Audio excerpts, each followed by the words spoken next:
name is Artsy, sister, and we're continuing with Saturnastra, Deasura. This is chapter 12. Morning is but a few hours away, and surprise, surprise, Sagramo returned, and in the end I performed the alterations on his flesh using my own flesh and body. And to add a bit of pomp to the procedure, I said to him in an ominous voice, "He who drinks of my flesh and eats of my blood shall have eternal life." Already regretting his decision, Sagramor said, "Don't you mean, never mind." And to assure a sense of privacy, we went to one of the many hidden caves below the forest.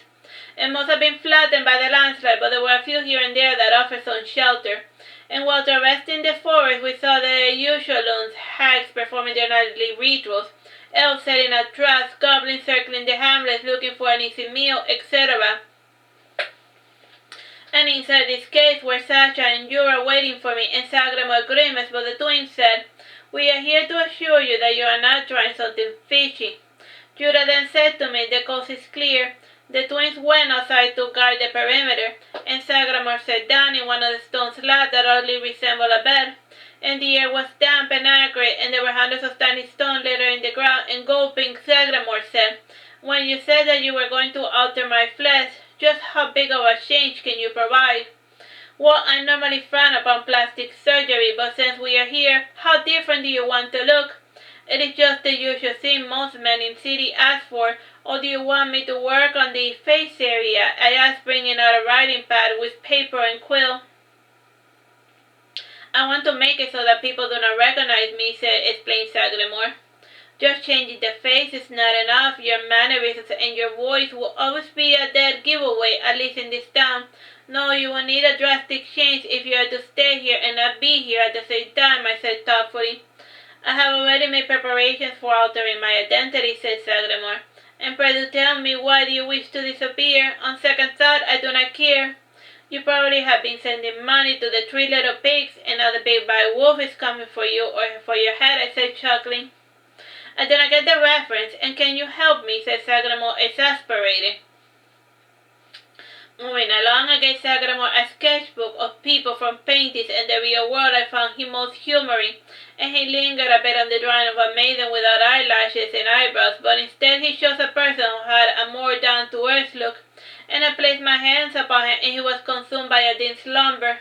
And while altering his body, Sasha and Jura returned with green tidings. It seemed like the bastard Sagramor was plotting something all along. And when Sagramor awoke, he was a maiden, with no recollection of her former life as the backstabbing of the night of first, and after baptizing her with the laying lunette, I told her that she was my handmaiden, and she just went with the idea. Month 5, day 3, year 4. So like Sagramor wanted to disappear because he did like a terrible crime, and they were like after his head. Month 5, day 3, year 4. The eclipse restoration is 40%. The twins have redoubled their effort in building the ships, and the way they see it, I am going to have to run away in the near future due to how many enemies I just keep seeing to make. And I was half expecting Leaf to say something or other about my handmaiden. However, as of late, he has sunk his head first into the reverie of the mysteries of the goddesses, and his masses and prophetic rants were starting to become infrequent, and he had turned his back on the real world, so to speak. And today I got a cryptic message from my brother, and he popped in my mirror while Lunette was brushing my hair, and he said only 3 words: "They are coming." "Great, way to give me useless information," I said, talking back to my own reflection. And Lunette kneeled down beside me and asked, "Is there anything the matter, my lady?" "Nothing, everything is fine, for now," I said, pouting. When night fell, I went towards a crossroad in the temple, and it was more like places where 2 hallways come together forming an X. It wasn't technically a crossroad, but in a pinch, and the guys were in town, and the few priestesses that remained were communing in the inner sanctum with Leaf. And in that place the presence of the goddess was stronger, so they had no need for human protection. And still I had Lunette keep watch, and with shield and sword in hand, Lunette was in the prowl for anything or anyone who would eavesdrop on my conversation. "Ah, Lunette, what would I do without you?" And since it was not Karina's usual summon spot, I drew a pentagram using a bottle of salt water. It was a crude and a bit rushed, but easy to miss. and I uttered her name below my breath, and I popped Karina under the blaze of a pink smoke, and her terrified demonic visage deflated to her usual cool self when she recognized me. Well, this is a bit unusual, commented Karina. I'm sorry, sis. The usual mini spot is no longer available, and I got buried on the ground we have the outer city, I explained. I was wondering what had occurred, said Karina, putting her fists to her hips, and she started looking about and then said, this is not the usual place for the company I keep. It's fine, I said, and beneath the waters of their sacred pools I saw partial apparitions of the lesser goddesses. And they were weary of Karina and the presence she carried about her, though the form she wore was only skin deep in its demonic nature. Said Karina, interrupting my chain of thought. I'm an easily distractible fellow. Look, I got this weird message from a duke saying that they are coming, and I don't know who he means, if it's them, the guild master, the ladder priest, the noblemen, where unto me sagramos conspirators, the sailors, the navy, or the magic users, or even them, I said, scratching my head. From what I gather, everyone you mentioned is on the move. And the question is who is going to who's going to get to you first. Though the message came from a duke, it might be from Beraguero himself, commented Karina. What did I ever do to them? I asked. Well, you did have a hand in killing killing the prince, the ruler of Mita, explained Karina. What? The guy I never met or saw is dead? Huh, tough titicata. And why am I getting blamed for it? I said, annoyed. The only logical conclusion, the sailors, they talk, and everyone knows you never delivered the entirely salvaged goods from the ocean, and they also know that only you were able to acquire the parcels held in the wreckage of the HMS Dartmouth, explained Karina. Or maybe someone else has been salvaging ships, wrecked like dragons and stuff, I said, stroking one of my two embrace repeatedly with both hands. Sorry, sis, but you're the only one in the kingdom who is doing this, and the cultures already carve out a niche of ship-making industry, and despite their names, they are more river people than ocean people. And even when they venture into the deep blue, it's only to plant new corals and to study marine life and all that sort of nonsense, said Karina. And just how did the prince die anyway? I asked out of curiosity. He was shot 4 times in the chest with a revolver by one of his knights, explained Karina. But wait, I thought only judges have revolvers. Oh, I think I know what happened. Yep. Oops, so that's what happened. I moved to another continent now or something, I asked. Because I remember that, Deasura, she had found a revolver and then she sold it to a magic user guy, and then the guy sold it to someone else. And that's the one else used the revolver in order to assassinate the ruler of that area. Wouldn't be a bad idea, but then that would be the end of all the help you can get from us, said Karina. After this exchange, I gave her most of my valuables and only kept the essentials, and I later went to the shipyard to see how my vessel was doing. And aside from the basic shape, it still had another couple of months to its completion, and Yura came to me and asked, do you like it?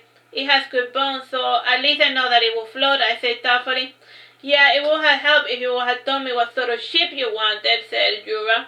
Considering my current situation, a Barketeam would be the most appropriate type of vessel, I said, Johnny. A pity, said Sasha, emerging from the shadows. What, you got something to say to me? I said, startled. No, nothing, said Sasha, leaving the shipyard. Sheesh. If you can get us some more cedar and Douglas fir, we can decrease the weight of the hull, and we can get this show on the road, said Yura. So what else do you need? I asked. A sub-heel. It is important for the northern continent, and Bertram prefers to use it for his own project, and see if you can find some underwater that has not suffered too much damage. And also try to get some Podocarpus totora hardwood, said Yura. Anything else? I have an inkling for Bonito, and Sasha wants some krill, so hop to it, said Yura. Yes, my master, I said, giving a mocking bow. Month 6, day 10, year 4. It took a lot longer than I had expected for the news that the prince had died to circulate, and in part the priests of Lara were desperately trying to resurrect him. In partial revivals did occur, but the crude handling of his bullet wound always caused him to kick the bucket once again.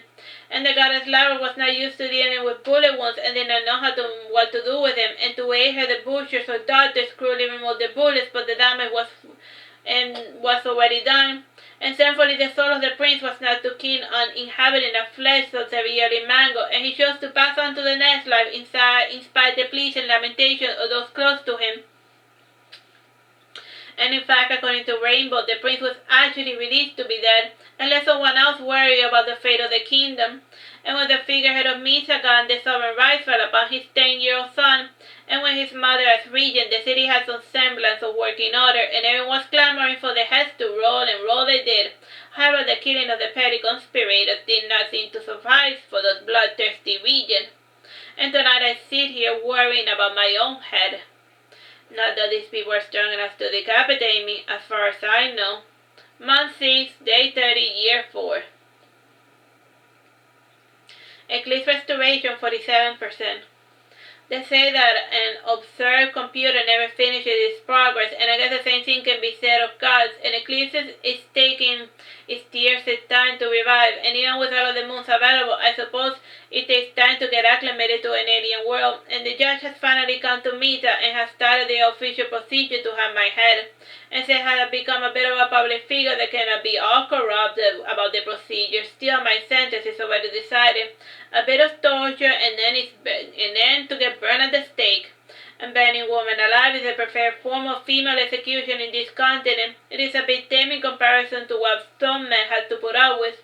And at least public execution ends on the same day, and the judge was quite surprised to see me walking about town, and he had hoped and expected for me to leave the town for good.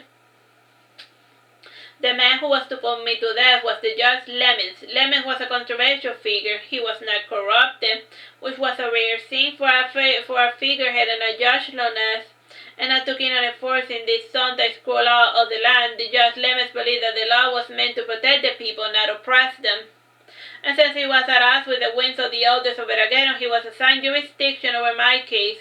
And there was compelling evidence to support the general theory that I was found in the rebel activity. And once it got to me that he was forced to add other bizarre tales and allegations against my person. And some of the sailors who despise deity and my terms had called me a witch who practiced the art of necromancy and had many people in trauma by my sinister mind powers. Let's see. The necromancy claim was not too far-fetched, since people who tamper with corpses are considered necromancers, and I only bother with them to check them for valuables, and the guildmasters and the official business call me a common thief. Though in their defense, I did instigate the loonies of their shops a number of times, and yes, I did rob them a couple of times, but only to reclaim what they owed, and they should have at least been grateful enough that I did not take the body organs I restored for them, and those godless heathens are always trying to stiff me. However, it was not these petty crimes that were to have my head, no, it was my role in the death of the prince. And when the judge saw me in the street, he exclaimed, "And what are you still doing here?" "I would ask you the very same thing, Mr. Lemmings," I said, chuckling. And he looked at me from head to toe and said, "It is Lemmings, not Lemmings, by the way." And how very odd indeed. "Don't read too much into it, unless they be unto you as well, Mr. Lemming," I said, smiling. I had nothing to hide, unlike you," he said coldly. "Does it look like I'm hiding, and I will see you at the trial, and do me the favor to leave the others out of it? And everything I have done has been on my own hands, and more the pity, and alas, and thankfully for them, they have been completely useless in my endeavors," I said, mingling with the crowd and leaving Lemmings alone, with the desire to have his way, say. Lemon was indeed not prepared for what he saw, and he tried to convince himself that he was not seeing straight, and after rattling in the back of his mind for a bit, he realized that he had been sent to legitimize the public execution of a small child. And that was too much, even by the standards of his world, and to mess with him I altered his perception of my face, and to him I was his beloved granddaughter. Let's see who cries first, my dear Mr. Lemming. Second entry. I had just finished informing my little troop of my game with Mr. Lemming, and Lee snapped from his reverie quite swiftly, and he said, "Are you mad? Don't you realize what they're going to do to you, and before and after and during the trial, not to mention the execution?" I want to mess with him, and more importantly, I will be more useful to my series as a martyr now that I cannot provide for them. And sure, I could go on the run, but what would be the point of it? I said somewhat evasively. Hardis whispered to Heath, and then he nodded, and shaking his head sadly, he said, "Oh, never mind, just don't die." The following people I informed were Lynette and the orphans, or should I say my children. And there was a tears and wailing, and Lynette said with an angry, hoarse voice, and I will soon kill you than to let you fall in their hands. That's nice of you, I said, laughing. You could just kill the judge instead, Lynette, said Juanita dryly. I suppose it might work, said Lynette, though if his head falls, then the repercussions will be less, and we two could be led to the gallows to share in our mistress's fate if her death be warranted, and then we will have no other choice but to submit. And what, you're always thinking this, and let's just steal a ship and run away, said Lester. And pray do tell, the nearest body of land is in the Ocean Kingdom, which has a strong anti-pirating regulations, and beyond is a 9-month journey to the other continents, and we lack provisions for such an extensive journey, and if we head towards the ocean, you will all starve to death, I said sternly. Well, we can hide out in the mountains and the forest, suggested Lester thoughtfully. If you prefer elves, goblins, and dragons, be my guest, I said, continuing in my surly tone. In the end, they couldn't come up with any practical solution to the problem, and if I left, they would get targeted by association if I stayed, I was a dead man. And the following personally for was Rudolph and his creepy teacher, Gentinius. And I already saw the better, since Gentinius was quite strict with Rudolph's training regimen. And battle mages differ from war mages, or so explained Gentinius, and for an outsider it seems that both are different names to describe the same school of magic. Though to be told, none could be quite different. All in all, war magic is the preferred school of offensive magic in the world. And the first major difference between war mages and battle mages is the magical catalyst. War mages use a magical staff, and battle mages use weapons that also doubles as a magical catalyst. And while war mages carry a spy racket in their person, battle mages take a practical approach to offensive magic in the form of cards, talismans, and so forth. And casting time is completely removed from the equation. If you had to start to cast, you're a dead man, quoting Gentivius, and I can't get over his weird name.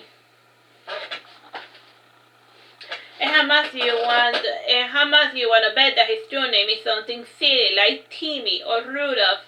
And advanced from the usual gimmick, battle mages use magic to have plenty of friendly fire and cause collateral damage, and it's the idea for a loner douche mage with poor social skills, the type that cannot seem to amass allies, even when they have mind control at their disposal. And then there are the magical weapons and armor, as well as a series of enchantments that came along with them.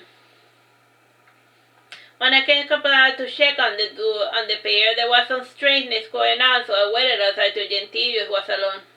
And I have a virtual video feed attached with this file, and since it was dragging on, I taped on the window and said, "Yo, can you wrap it up? I need to tell Rudolph something, and on second thought, never mind, and I will tell you now." And I broke the glass and dislodged the lead of the stained glass window to make my way inside, and Rudolph had gone to the kitchen to get himself a cold drink of water. And on the meantime, Gentilius was starting to wipe the blood from the floor and cleaning up his instrument, and looking at them, I said, "What do those things have to do with magic?" So some of the spells have a certain painful side effect to them, and to make proper use of them, he must learn to overcome it, said Gentilius, yawning. And I got out a mop from my armband and proceeded to help clean up the bloody mess, and when Rudolph returned, I saw that he had some cool runes carved into his very flesh, bleeding rather cruelly, and I healed it, and then after Rudolph went to the bedroom to sleep. And I heard footsteps in the room above, and based on the mumblings and whisperings, Lorraine was sleepwalking again. And she used to have that little habit back when she was a little girl. However, these events at Soleil had set her off again. I frankly do not see the big deal of sleepwalker. As long as you draw for them a defined path, it can actually be quite humorous to see their little antics. I then said to Gentilius, "And when Rudolph awakens, tell him that the Judge Lemick is taking me to the gallows and not to interfere since targeted by association or whatever. And they will probably torture me for game, and in order to execute orders and to change them with conspiracy. And if all goes well, they will get bored of me, and if not, I have a plan B." "And may I ask, what is your plan B?" asked Gentilius for no apparent reason. "Oh, nothing at all," I said, sighing, going out the window. "They really should give me a key to the house."